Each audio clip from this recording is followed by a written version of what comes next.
The smoke had been rising for 3 days before I let myself believe it. Standing at the prow of the Ironwake, with the salt wind cutting sideways off the veil-thick channel and my wolf pacing restless circles behind my ribs, I watched the column of gray-white vapor curl up from the caldera of Mount Keth and told myself it was steam. Volcanic island steam. They breathe. They groan in the dark and spit mineral water at the sky, and then they go back to sleep. And a king with salvage contracts and a missing chest of the old Sea Compact scrolls does not turn his fleet around because a mountain is breathing a little louder than usual. That is what I told myself. My second captain, Ron, came to stand beside me. He had been with me since before I took the Veilthorn seat, a barrel-chested man who smelled permanently of pitch and iron filings, whose wolf was a gray coastal type with no patience for ceremony. "She's been at it all morning," he said, meaning the mountain. "I can see that. We could hold in the Deepwater Channel, run the salvage tomorrow. The scrolls have been on the seafloor for 11 years. They'll keep another day." I looked at the smoke. I looked at the manifest in my hand, the location coordinates of the sunken dispatch vessel Dawnmark, lost in a squall 11 years prior with the entire Veilthorn Caldenmere compact aboard. Without those scrolls, the treaty my grandfather had spent 30 years negotiating existed only in two old men's memories, and those old men were not going to live forever.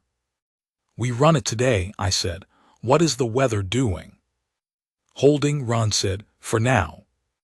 I nodded once and turned to go over my manifest again, and that was when I heard the sound. Not the mountain, something smaller, a voice, at the wrong pitch to belong to any of my wolves, cutting through the deck noise with a clarity that stopped me the way a scent sometimes stops me, suddenly, involuntarily, the way a thing hooks under your ribs before your mind has caught up. I turned. She was arguing with my supply master, Deck, at the starboard rail. She could not have been more conspicuous. She was the only figure on my entire deck who was not wearing Wolfpack colors. A freediver's wrap in undyed cotton, a rope of small shells at her throat that clicked when she moved, her dark hair pulled back in the severe practical knot of a working swimmer. She was not tall. She was not dressed for ceremony. She was holding a set of dive weights in one hand and gesturing at Deck with the other, and she was, I realized with some irritation, winning the argument. "She's the diver," Ron said without my asking. "Brought in from the Key settlements. Best free diver in 3 island chains, so I'm told. Could stay down 4 minutes with a calm sea.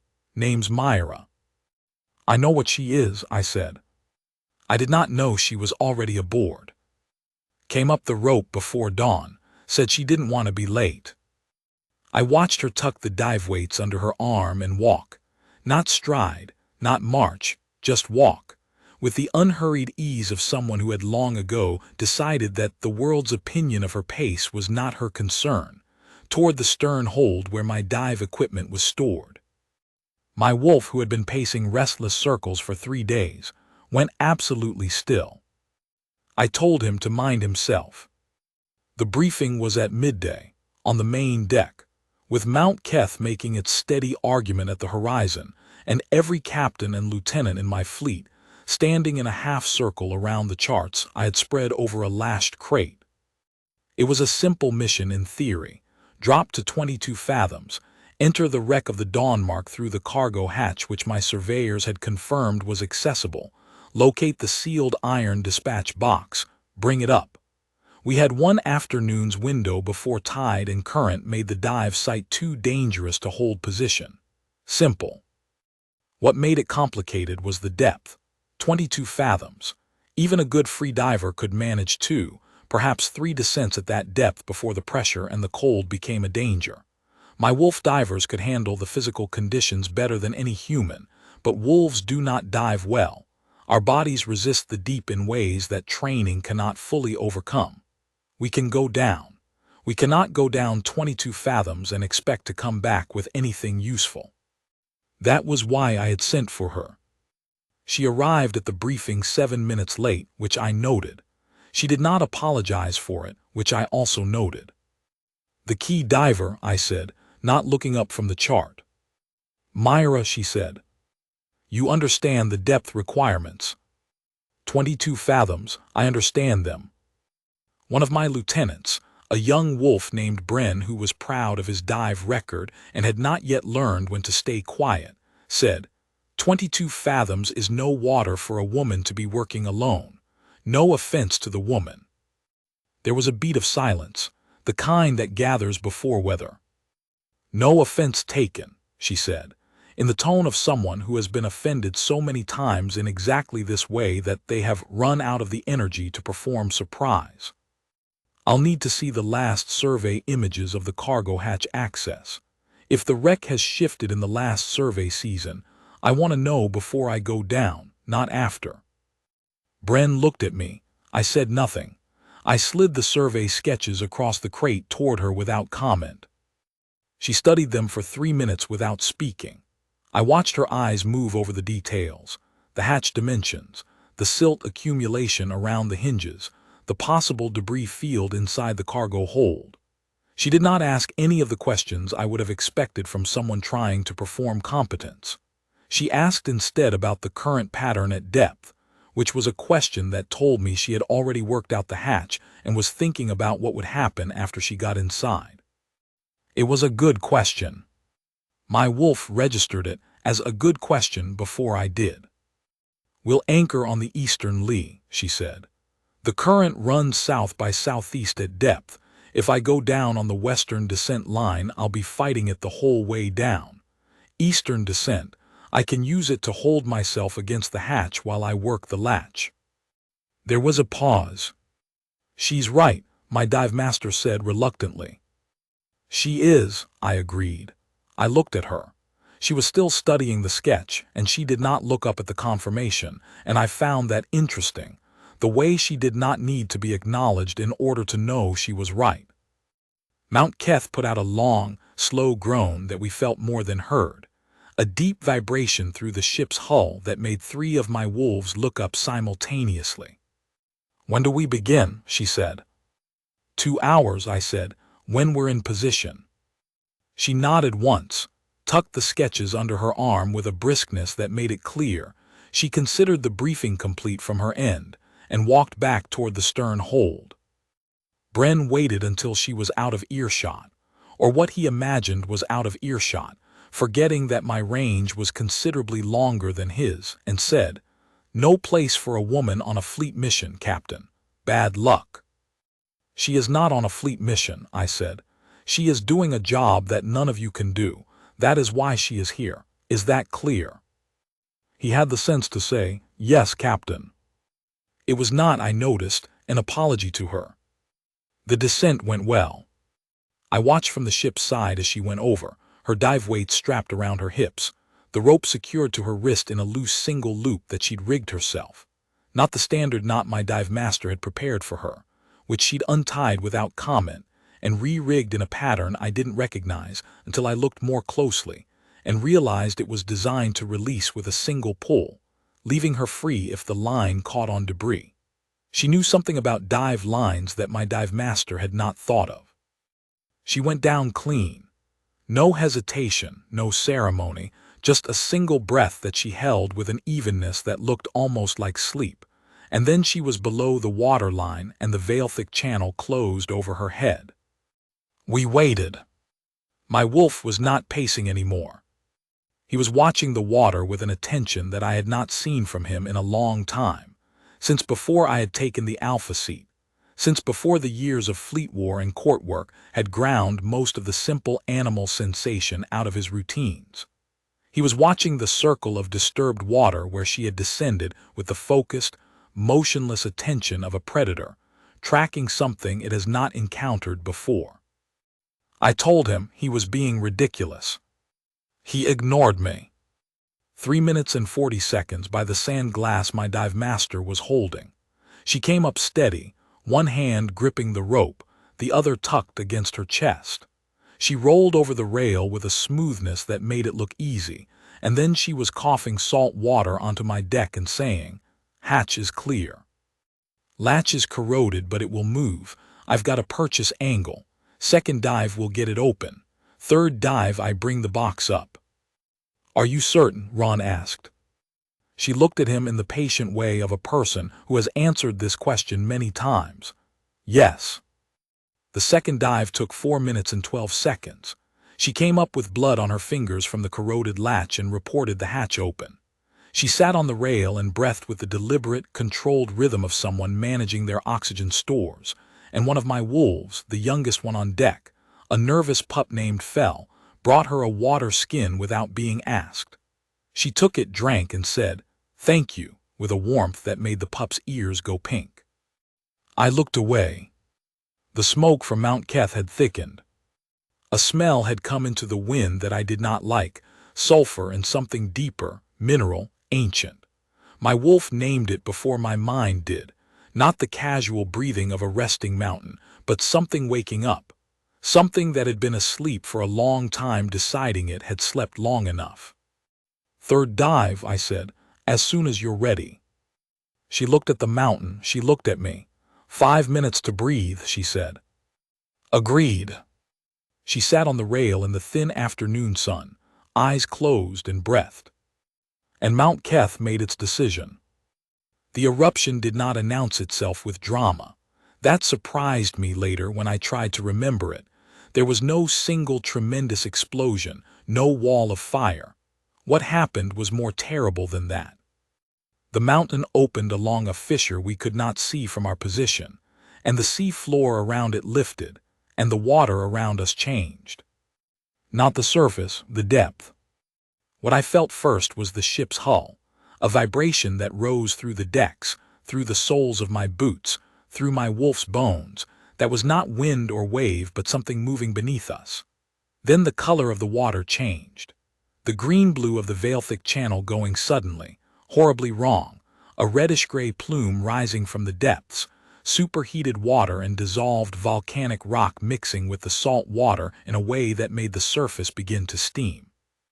All hands, I said, not shouting it because there was no need to shout. My wolves heard me and moved instantly, prepare to pull anchor. Now. Get the dive line. The dive line was loose in the water. She had already gone down.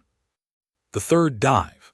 She had gone over the side in the 5 seconds between the hull shutter and the moment I turned to order the abort, and she was 22 fathoms below us in water that was now, minute by minute, beginning to warm.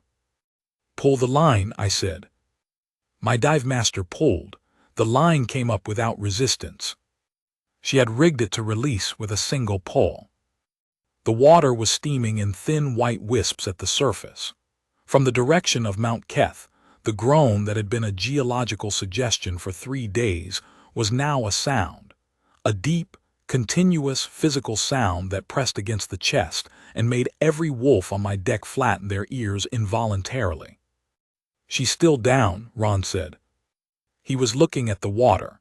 His voice was level, which was how Ron sounded when he was genuinely frightened.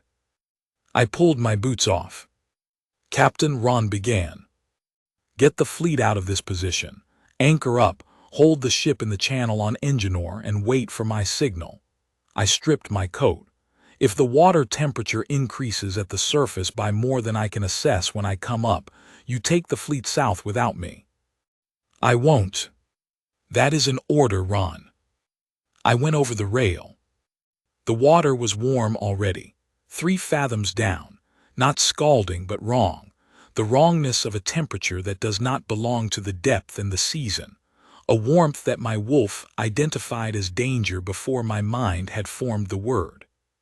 I went down fast, following the natural light as long as it held, and then by the feel of the descent line's anchor end beneath me, by the pressure in my ears, by the direction of the current.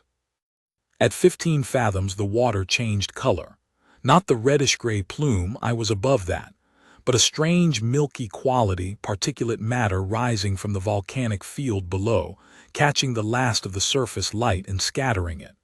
I could see, in a diffuse, underwater dusk way, and what I saw at 20 fathoms was her. She was ascending. She was ascending with the dispatch box clutched to her chest with both arms, a sealed iron box the size of a large ledger, which would have weighed, in water, perhaps 15 pounds. She had it.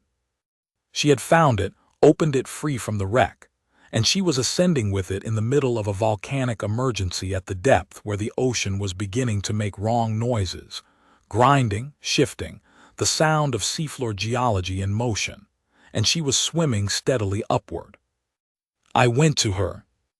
The moment I reached her, the moment my hands closed around her arm to help with the weight of the box and the speed of the ascent, something happened that I have tried many times since to describe accurately and have never been able to.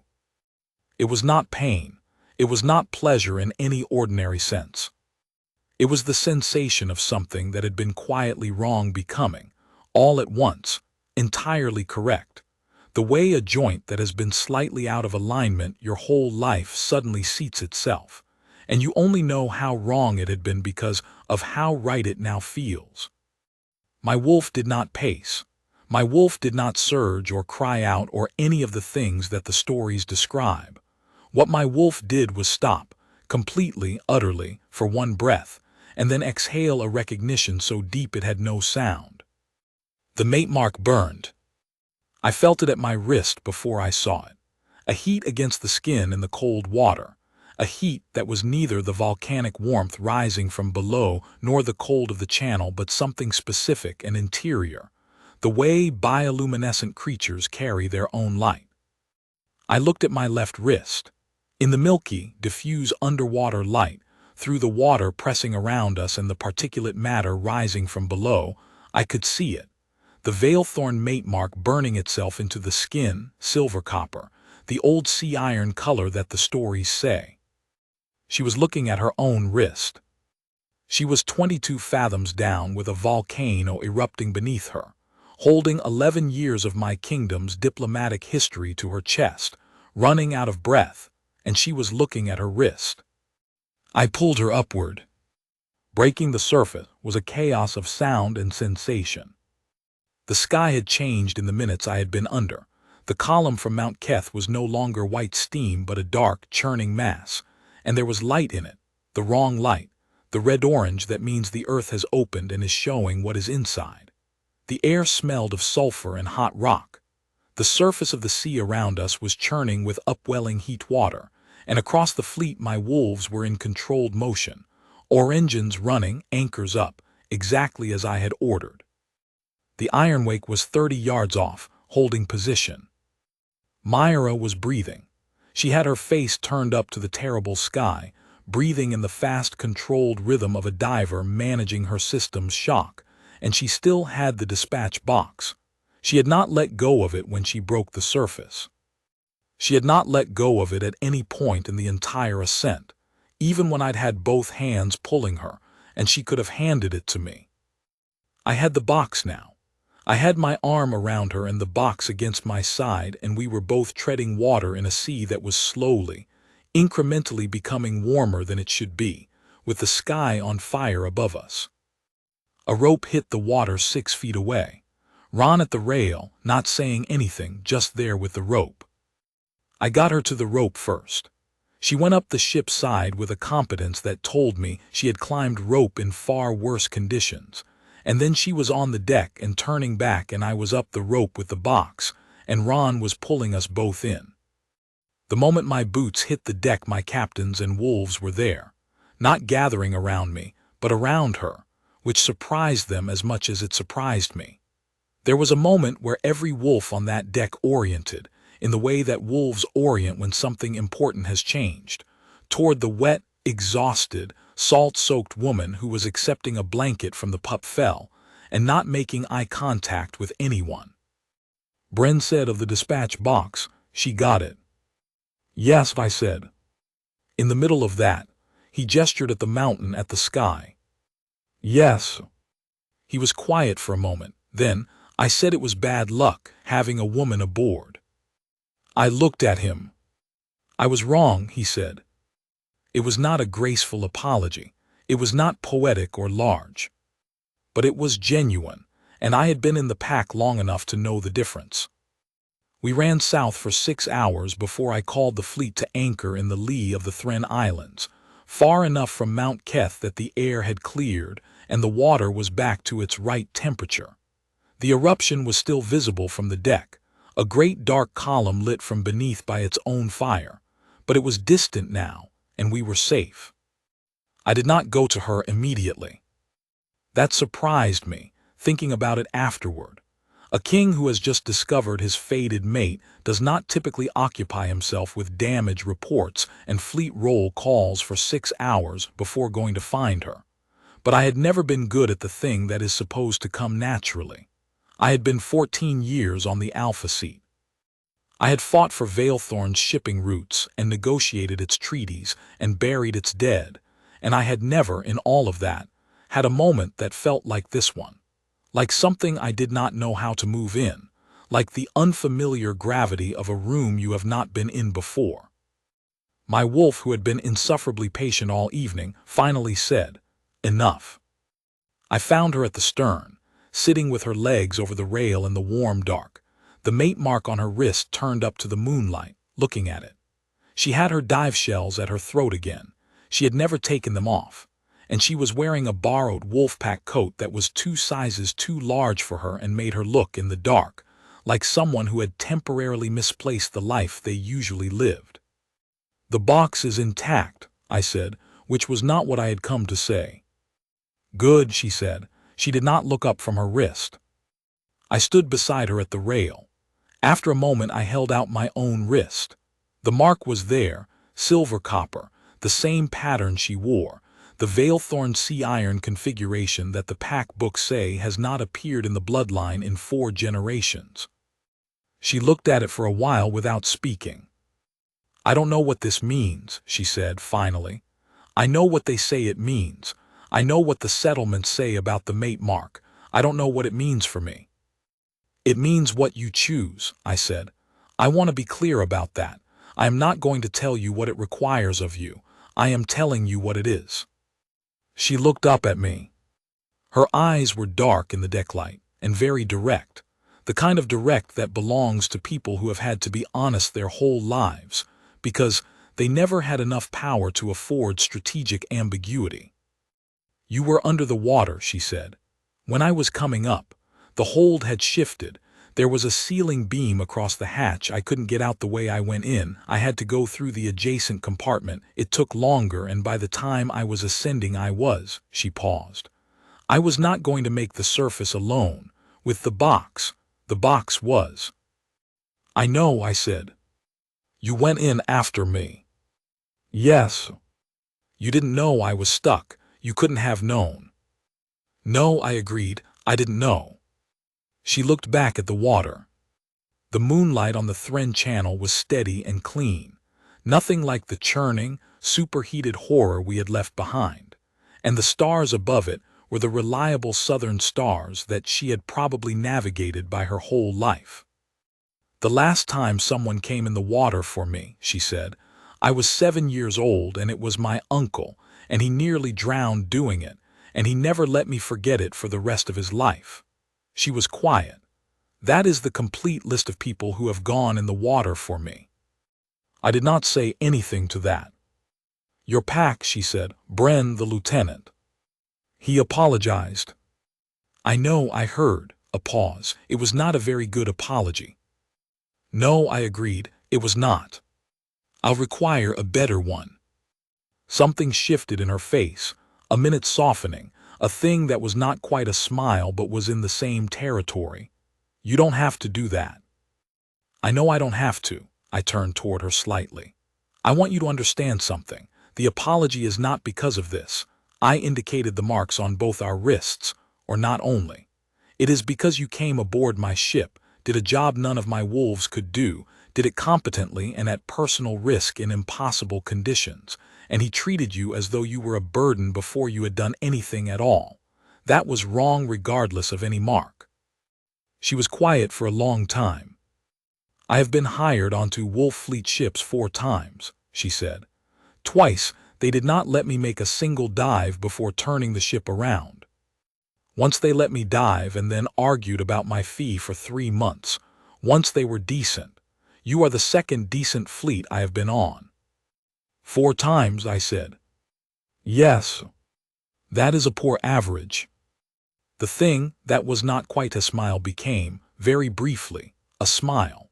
It was there for only a moment, but my wolf catalogued it with the attentiveness he had been giving her since she first walked across my deck, and I found, not for the first time that day, and not for the last, that I was grateful to him for his unreasonable certainty, because my mind had been slower to arrive at the truth. The Pupfell found me an hour later, while Myra had gone below to sleep. "Captain," he said. He was nervous in the way of young wolves who have something important to say and are not sure whether to say it. "I know it isn't my place." "Say it anyway." She navigated us out of the channel. When the eruption started and the magnetic compass was giving wrong readings from the mineral interference, it was her. She told Ron which heading to hold, by the stars and by the current feel, and he held it, and that's why we came out south instead of east. He paused. If we'd gone east, we'd have hit the secondary vent field. I stood with that for a moment. I had not known about the compass failure. Ron had handled it without bringing it to me, because I had been in the water. I had not known that the heading we'd held was not the heading my instruments had given. "She knew the stars," Fell said. "She knows the key current system. She just told Ron what to do and he did it." Another pause waited. Bren saw that's why the apology. Not because I'd suggested it. Because he had watched her navigate them out of a blind volcanic field and had understood, arriving at this conclusion entirely under his own power, that he had been wrong in a way that might have killed them. "Thank you, Fell," I said. "Will she stay?" he asked, and then went bright red because he had not meant to ask it aloud. "I don't know," I said honestly. "That is her choice." He nodded, satisfied by this in the way young wolves are satisfied by answers that confirm the world is being run on fair principles. In the morning I found her on the foredeck, watching the distant smoke from Mount Keth where it still rose against the clear morning sky, smaller now, the eruption having spent the worst of itself in the night. "The box is dry," I said, which was still not what I had come to say. "I sealed it before I descended," she said. "I thought there might be condensation issues at depth, with the seals on an 11-year-old iron case." I looked at her. "I am a diver," she said mildly. "I think about seals." "You sealed it before you descended," I repeated, "before you knew the volcano would erupt." It was standard practice for an iron case. "Yes." I could not decide in that moment whether to tell her that this meant that even if she had been unable to get the box to the surface, even if the worst had happened, the scrolls inside would have been retrievable by any diver sent down afterward, because she had had the foresight to protect them against contingencies she had not yet encountered. She had thought about the mission's requirements and done the correct thing quietly, without credit, because it was the correct thing. I decided to tell her later. There was something more immediate. "There is a fleet assembly this morning," I said. "The captains and the pack senior wolves. I would like you to be present." She looked at me steadily. "Why?" "Because I am going to introduce you, formally." As I paused, because the words still felt large in my mouth, large in the way of things that are true and have been true longer than you knew and whose weight you are only beginning to understand. "As my mate, if that is your choice." She was quiet. "I told you last night that the mark does not require anything of you," I said. "I mean that. If you want to go back to the key settlements and dive for whoever hires you and never see a wolf fleet again, I will respect that, and I will make sure every wolf fleet in the Veilthic Channel knows your name and your fee and treats you accordingly. That is not a small thing. I know it is not a small thing." "No," she said slowly, "it is not." She looked at the mark on her wrist. In the morning light it was clear and fine, detailed the way the old marks are said to be, the full sea iron configuration that has not appeared in 4 generations of Veilthorn kings. But it is also not the thing. "What is the thing?" She looked up at me. "You went in the water," she said, "without knowing I was in trouble, without knowing I was stuck. You went in because," she paused, choosing the words carefully, "because it was the direction that seemed right." "Yes. I have been in the water my whole life," she said. "The key settlements. I dove before I could walk, practically. I have been in water that was trying to kill me, water with things in it, water in the dark, water I couldn't see the bottom of. And I have never," she stopped. "Never what?" "Never had anyone follow me in, except my uncle once when I was 7, and he never forgave me for it." She looked at the ocean. "You went in because it was right, and then you came up after me, and the first thing you said was about the dispatch box. Not," a pause, "not about any of it, just the job. The job mattered." "I know, that's why." She turned to look at me directly, and there was in her face something I had not seen there before. Not the competent assessment of the diver, not the patient endurance of a woman used to being underestimated, but something more open, more present, like a door that has been held shut for a long time, choosing to open on its own terms. "You said the choice is mine." "It is." "Then yes," she said. "I will be at your assembly." The fleet assembly was at the midship of the Ironwake, all captains and pack seniors in a half-circle, the morning sun broad and clean off the Thren Channel water, nothing in the sky but the diminishing smoke of a volcano that had done its worst and was now going back to sleep.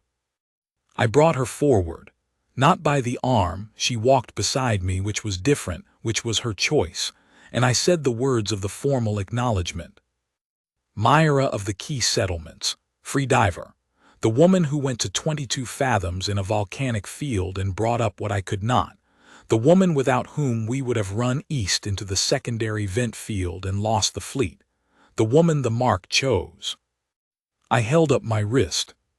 The silver copper of the Valethorn sea iron configuration was bright in the morning light. She held up hers without prompting.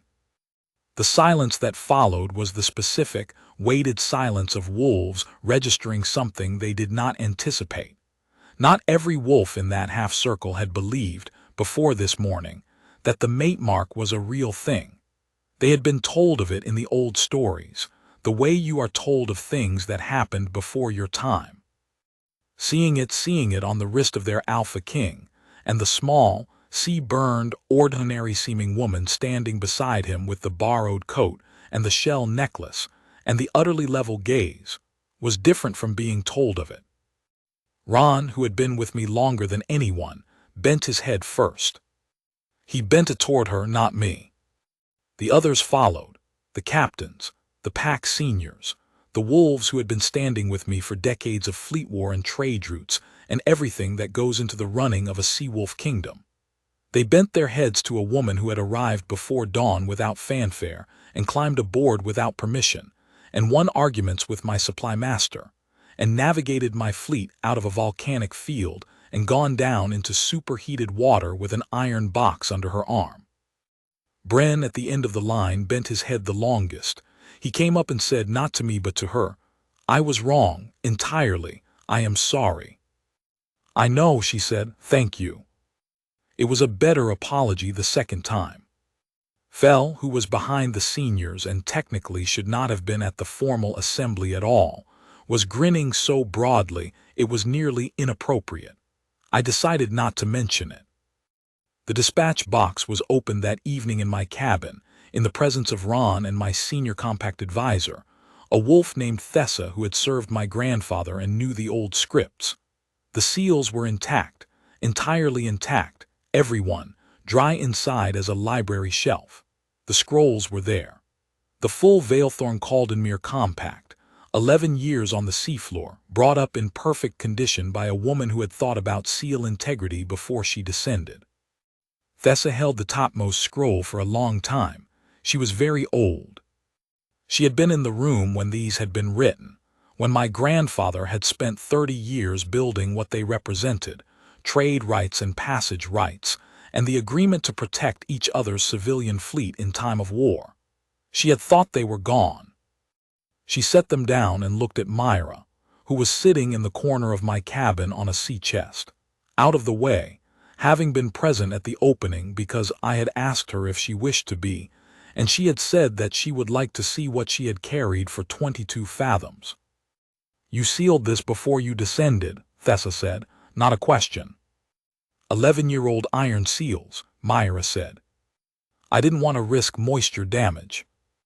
Thessa looked at her for a long time, in the way of very old advisors who have spent their careers sorting people. Then she said, quietly, "The Alpha King's grandfather would have liked you very much." Myra received this with the same levelness she received most things and said, "Thank you." After Thessa and Ron had gone, I sat down across from her in my cabin, the first time we had been alone since the night at the stern rail, and I looked at the woman who was going to be my Luna. "You are thinking about the settlements," I said. "A little," she admitted. "Not in the way you might think. I am not. I have not left anything there that I will grieve leaving. The settlements are good. My uncle is there and he is older now, and I think he would understand." She turned the mark on her wrist. "I was thinking about the boats." "The boats?" "I like boats," she said, with a simplicity that was entirely serious. "I like the sea, I like diving, I like working." She looked at me. "I am not a woman who will be contented to sit on shore and hold a king's court and wave flags at departing fleets." "I know that," I said. "You're certain?" "I watched you navigate my fleet out of a vent filled by starlight," I said. "I went in the water after you without knowing why and came up understanding everything. I am certain." The thing that was not a smile was there again, and this time it stayed longer. "I have conditions," she said. "Tell me your conditions." "Fell gets promoted. He brought me water without being asked, and he told you about the navigation afterward, and he has better instincts than half your seniors." "Agreed." "Any wolf fleet in the channel that turns a hired diver away because she is a woman hears from you directly, not a fleet memo, directly." "Agreed." "And I dive," she said, "not ceremonial dives, real ones. I am your mate and I will be your Luna, and I will do whatever that requires of me, but I am also a diver, and I intend to keep being one." I looked at her across the cabin, in the lamplight, with the distant sound of the sea working against the hull, and the smell of salt and old metal from the scrolls she had carried up from the dark. And my wolf was so entirely settled that I felt, for the first time in 14 years on the Alpha seat, that the restless pacing that had been behind my ribs for so long had stopped not because it had given up, but because it had arrived. "Yes," I said, "you dive." We put into the Valethorn home harbor 3 days later, in the gray early morning with the fishing boats already out, and the harbor wolves at the dock to receive us. The dock was crowded.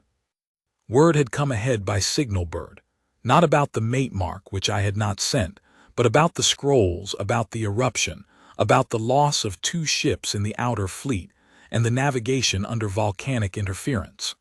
The harbor was full of wolves who had come to see the fleet come home, which meant they were there when we came in. I brought Myra up to the prow. Not as a ceremony, she was not a ceremony person, and I had already understood this, but because she had earned the right to come into harbor standing forward. She was looking at the city. Valethorn from the water is a thing to look at. The black stone harbor walls, the signal towers with their iron lanterns, the pack house on the cliff with the Valethorn sea standard flying from its pole. She looked at all of it with the steady, assessing gaze that I was learning was her natural mode. Not overwhelmed, not performing impressedness, just looking. "It's bigger than I expected," she said. "It tends to be." The harbor design is good. Deepwater anchorage within 40 yards of the dock. The fishing fleet doesn't have to go far to unload. My grandfather designed it. She nodded approvingly at my grandfather's harbor design with the air of a professional who recognizes good work, and I found myself wanting to show her the whole coast, the other harbors, the dive sites, the old wreck fields that nobody had mapped yet, the underwater canyon system off the northern cape that my surveyors had never been able to properly chart. I found myself thinking about what she would make of each one. The dock crowds were watching the ship come in. Word had traveled faster than our signal birds. The harbor master told me later that Ron's cabin boy had been talking for 2 days straight, and there was a particular quality to the watching, the way wolf packs watch when something has changed that they have not yet been told about. I took Myra's hand. Not formally, not in the style of a declaring ceremony. Just her hand because it was there, because my wolf wanted the contact, because she was standing at the prow of my ship coming into my harbor, and the mark on both our wrists was the sea iron color in the morning gray, and it seemed correct. She let me. She turned her hand to hold back, which was a thing she had not done before and which I noted. The dock went quiet in the particular way of a crowd that has suddenly understood something all at once. Ron behind me said quietly to no one in particular, 4 generations. It was all he said. In the weeks that followed, there were formal things. There always are. The compact presentation to the Caldenmere delegation, who arrived by fast ship, having been told the scrolls were found, and who stood in my receiving hall and looked at 11-year-old documents in perfect condition, with an expression of stunned relief that I had not expected would move me and did. The pack acknowledgement ceremony, which Myra endured with the same patient levelness she brought to everything, and which Fell stood through so straight-backed and solemn that he almost managed to conceal his ridiculous pride. Bren's formal apology, which I required to be public and which was, finally, after 2 attempts, genuine. He was a good wolf underneath the assumptions. He would learn. Thessa's formal inclusion of Myra in the pack records, which Thessa handled with a solemn precision that meant the page would last for centuries, the way the old records last, in the archive room beneath the pack house, where the Valethorn kings and queens have been recorded since before the compact scrolls that Myra had carried up from the seafloor. But the thing I come back to, when I think about those weeks, is none of those. What I come back to is the morning, a month after the eruption, when Myra came to my council chamber before the morning session and set a rolled chart on my desk. She had been working on it for 3 weeks, she told me. The dive sites off the Valethorn coast, the uncharted wreck fields, the canyon system, the surveyed anchorages and the unsurveyed ones, marked in a hand that was precise and confident, and had clearly been doing this for years. I found your grandfather's harbor survey in the archive, she said. I used his notation system. I thought you might want them to match. I looked at the chart. It was thorough, more thorough than anything my own surveyors had produced, because it had been made by someone who had actually been in the water, who knew what the water looked like from the inside, who had the instinct for where the bottom drops away and where it rises and where the current runs. How many dives? I said. 17. Fell came on 6 of them. He is a better diver than you might think. He just needs more practice at the deep sites. I looked up at her. She was leaning on my desk with both hands, reading the chart upside down, making a small correction to a depth notation with a steady hand. You've been training him, I said. He asked. I looked at the chart. I looked at her, at the woman who had come aboard my ship before dawn without fanfare and argued with my supply master, and sealed an iron box before descending into volcanic water, and navigated my fleet home by starlight, and come into my harbor holding my hand as though it were a simple and natural thing. Myra, I said. She looked up. Thank you. She received this, as she received most things, with a quietness that was not indifference but the opposite, a person who knows what gratitude costs the speaker and does not take it lightly, who sets it down carefully and does not spend it on nothing. You went in the water, she said. It was becoming, between us, a shorthand for something larger than the words, the thing that cannot be said plainly, the bone-deep recognition that some things are decided before you decide them, that the world has its own tide pool, and that the most honest thing a person can do is stop fighting the current and learn to dive. I went in the water, I agreed. She nodded once and turned back to the chart and made another notation, and the morning sun came through the council chamber window and lay across the desk and the scroll in her steady hands, and my wolf was as quiet and as certain as the deep water on a calm day.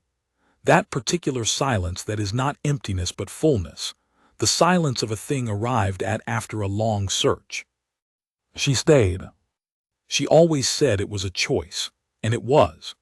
But the sea knows its own, and the tide finds what it is looking for, and Myra of the Key settlements had been swimming in waters that were always bringing her here, to this harbor, to this desk, to the mark on her wrist and the chart in her hands and the king beside her who had gone in after her without knowing why and come up understanding everything. The fleet ran for another 30 years, with her navigating the hard passages.